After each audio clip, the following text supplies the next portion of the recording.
one of the 40 most influential architects of the region in 2015, 16 and 17 by the Middle East Architects magazine. Many of his designs have won awards and nominations such as the new Garhab Bridge in Dubai, Al Nadi Tower and the artwork in the lobby of Yas Viceroy in Abu Dhabi. Andre is a member of the Swiss Society of Engineers and Architects and a member of the advisory board of MENA Design. He holds a master's in architecture from Swiss Federal Institute of Technology and an MBA from London Business School. Before his independent career, he worked with Signature Architects and Santiago Calatrava. He established the architectural department for an international engineering company in the UAE and developed real estate for various sovereign wealth funds in the Middle East. Andre, I would request you to please come on stage. Andre is present. Good morning, everybody.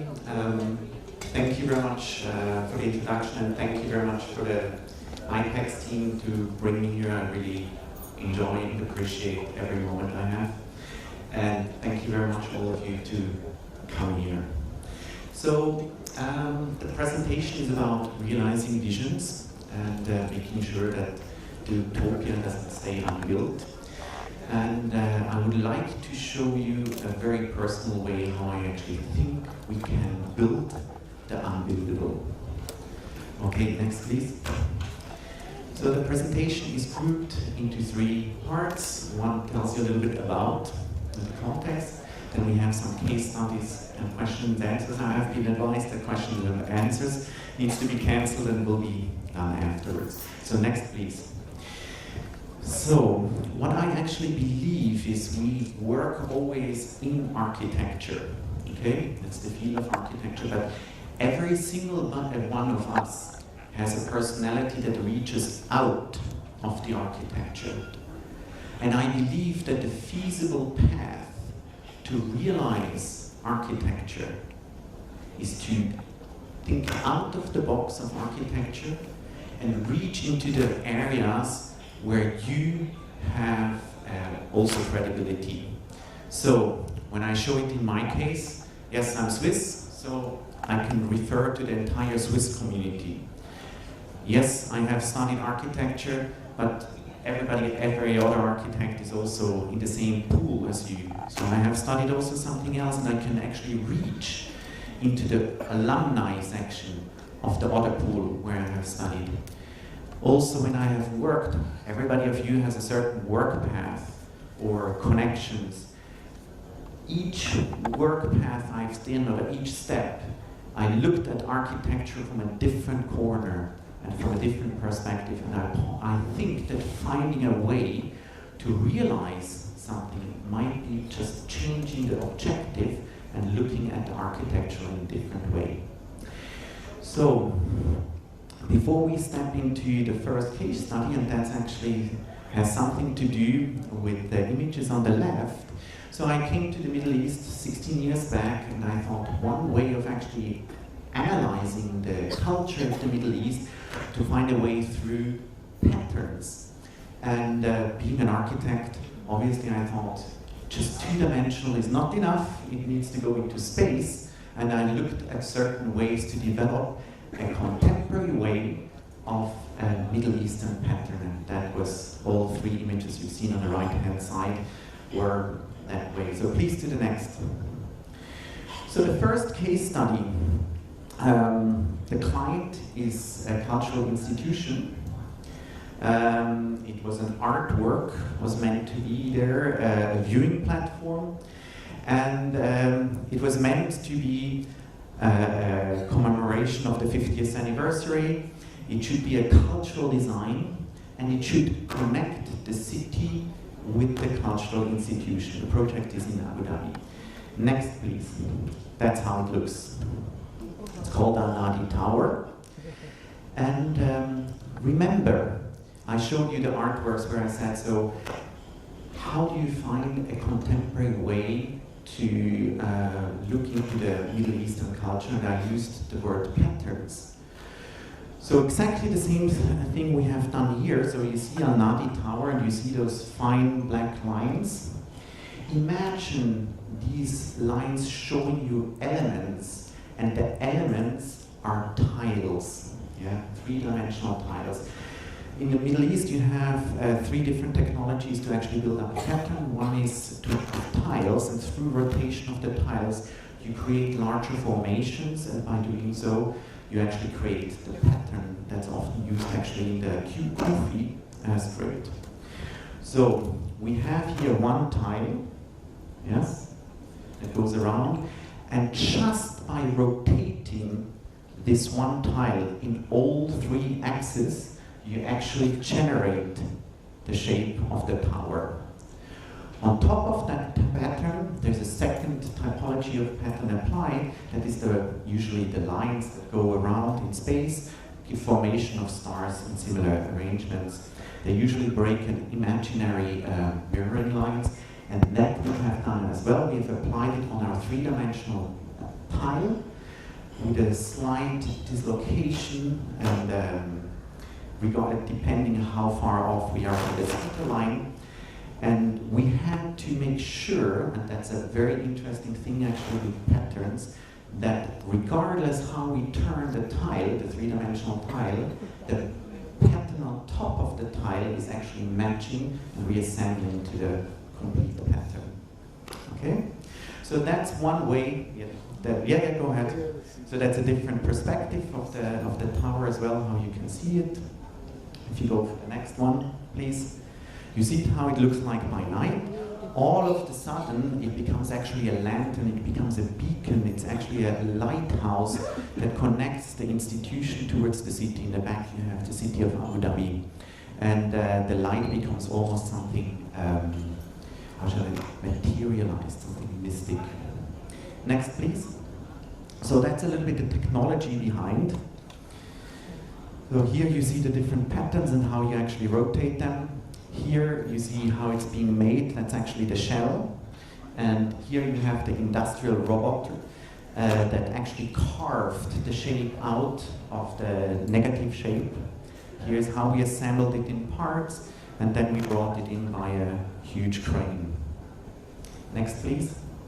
So, yes, we had an architectural brief, but quite often it's not enough to do just the architectural brief. Usually your project ends because it's like too costly, or it's not finished in time, or you don't have the trust. In this project, the real key factors were not what you see on the left, but actually what you see on the right. We had to have a monument that goes beyond the site. That's something the client wanted, but he didn't really state it. It was really built on the trust that we could deliver something culturally important. And then ultimately we set up a design and build contract, which actually failed in this case. But that's how we got the project. Once you have the project, it's not so important how it continues. To give a cost guarantee, because they were not were a cultural institution, they had certain limitations on the financial side. So we could give them the cost guarantee. And then we actually gave them also a time guarantee on the delivery. Yeah? Next, please. Second case. So here it's different. We had a landowner, an investor. He wanted to have an all-inclusive 4-star hotel. And an architectural brief was to create, similar like we have seen in Macau, a secluded, all-inclusive city where you wouldn't need to leave the place. Yeah? It needed to be very efficient structure, out of investment reasons. It needed to have a shopping arcade for the city or the town that would just be near proximity. And the layout should be such that you could sell off-plan. This reason is very particular, and you needed to be flexible to do that. Reason for that is because when you can sell off-plan, you can finance your entire development. Okay? So the architectural unbuilt dream came out like, next, yes, like that. Usually renderings, they show the project in a dreamy environment, and they are not showing the buildings next to the building you're actually planning. This is not the case here, but it is actually not the case here because we are really outside town. The town is about 2 kilometers away, and we have received a pristine coastal part. You see now the other side. On the ground floor, you see actually the shopping arcade that goes out towards the sea. On top, you have parking lots because we didn't go into the ground; that would add cost. Then you have the podium, which is kept free for the different activities you would have in an all-inclusive home. And on top, you would have the hotel rooms, and you would have the apartments that could be sold. One further, please. So it was actually my Art Deco was the theme that we had to have. Yes, go ahead, please. And the conclusion here was actually, again, a different one. What we have done, again, we have brought in a contractor on board. All of a sudden, we had a cost guarantee. Yeah, that's very, very important for an investor. Then we have brought in a hotel operator, which makes sure that as a business investor, you can sustain yourself in the market. And then we have brought in a tour operator, which made sure that the building was occupied for the first 6 years of operation. So all of a sudden, we took away literally almost any risk you would have as an investor when you do larger projects. Okay, next again. Case study 3. It's a developer. They would like to have a residential tower, again in Abu Dhabi. And the brief, architectural brief was to be different. Everybody wants to be different. Very high efficiency. And to have a very, very specific product mix. Okay, that's what we have actually come up with.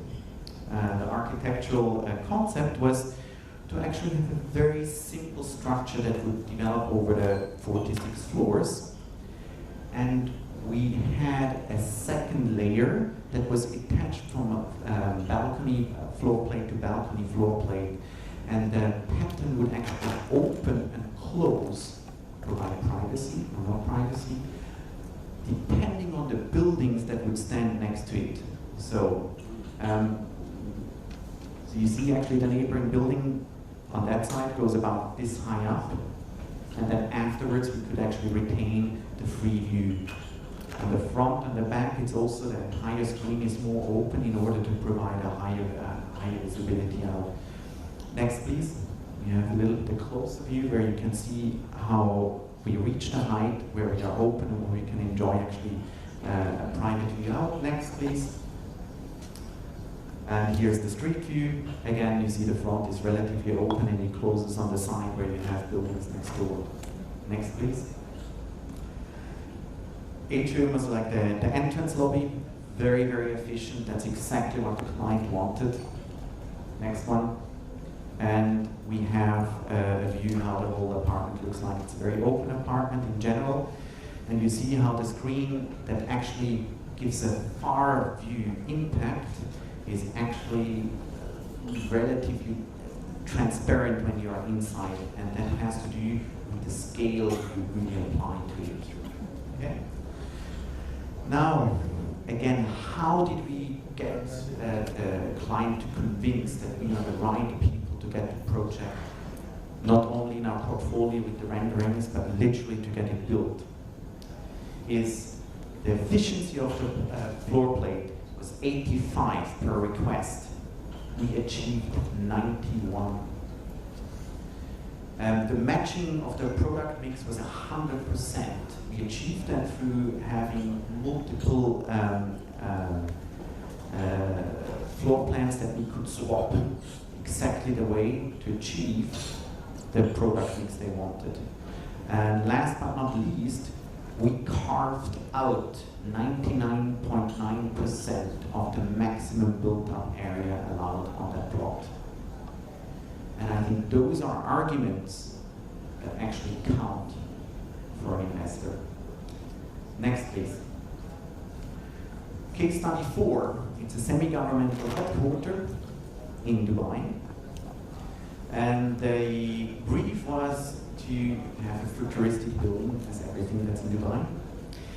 It should be offices, internal offices on one floor only, and the security issue should be addressed. And that's what we have done. Okay. So, just to give you a little scale, one side is 100 meters. That's 1,000 feet approximately. Podium is raised by half a floor. There are 2 stories car park.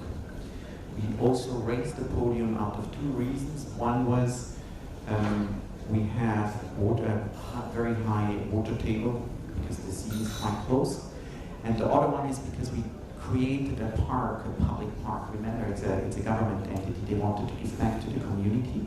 And if you raise a park a little bit up, you feel very, very comfortable because Dubai is like an American city where all the cars are driving around.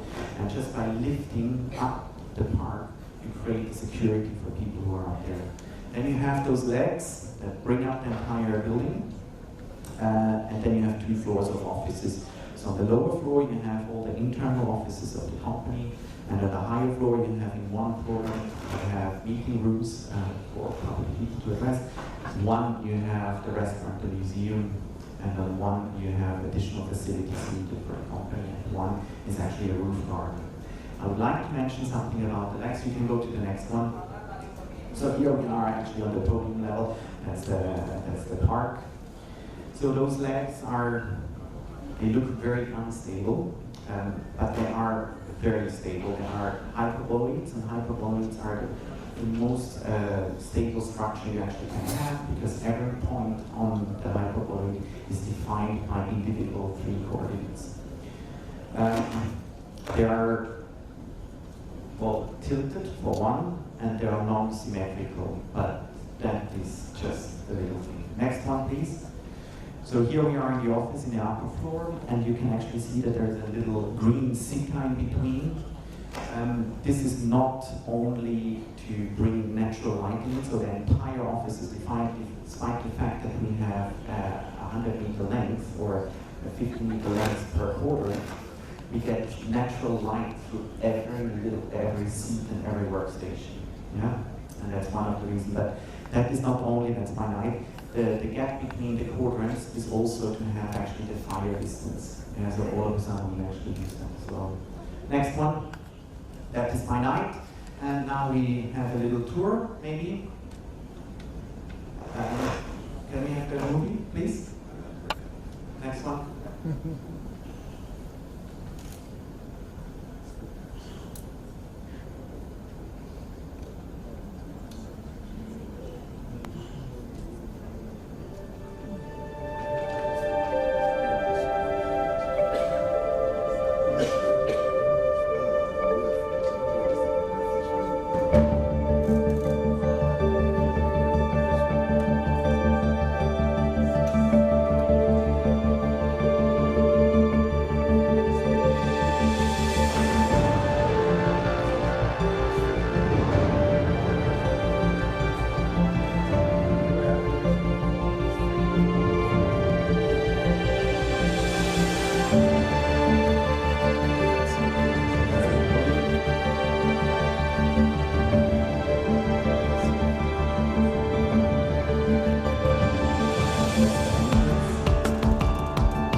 can do everything by myself. So it has actually been done by a company that has helped to design the Independence Day, the movie. So, but going back, you possibly also, you as architects believe that's absolutely fantastic and great, I hope, maybe not. But as an investor, you wouldn't even touch it. And this is basically our journey, how it has worked through. It was actually a political ordeal we had to go through. And so basically each level, we needed to work and reconvince again that we actually could do the project. So by doing our design or delivering our design, we had design credibility. We then actually brought in a global consultant, which is IAPEX. They have done the calculations for Sydney Opera House and the Bird's Nest of Beijing. And they actually, that's 5 seconds or 5 minutes? I'm almost done, it's the last slide. So we brought them on board. You can take your time, you can take it. We brought them on board. They actually calculated the legs, yeah? And they verified that even with our dimensions, the entire building would be feasible and buildable. Now, that's from a client perspective, but it's also from our perspective, it was very interesting to work with them. So they have about 10,000 employees globally. That's about 1,000 times more than we have. So they also could provide the entire financial guarantee to the client. They were already pre-qualified by the client, and that would make it much, much easier and trustworthy to get actually a contractual engagement with the client. It would have looked, or it looks then, that we are part of the steering committee, but the contract is between IAPEX and the client, and we would just be the steering committee and then sub-consultant. The next thing we have actually done is also we engaged a contractor that we also could get a binding cost from somebody, and also methodology of construction. Yeah? So this was all of a sudden very, very important, because then the client could say, okay, if I grab that contractor, I get this building to that price. And there, we had actually all the players together. We had the trust that we actually could deliver. Okay? So, next. And no questions and answers, I've been told. So next. Thank you very much.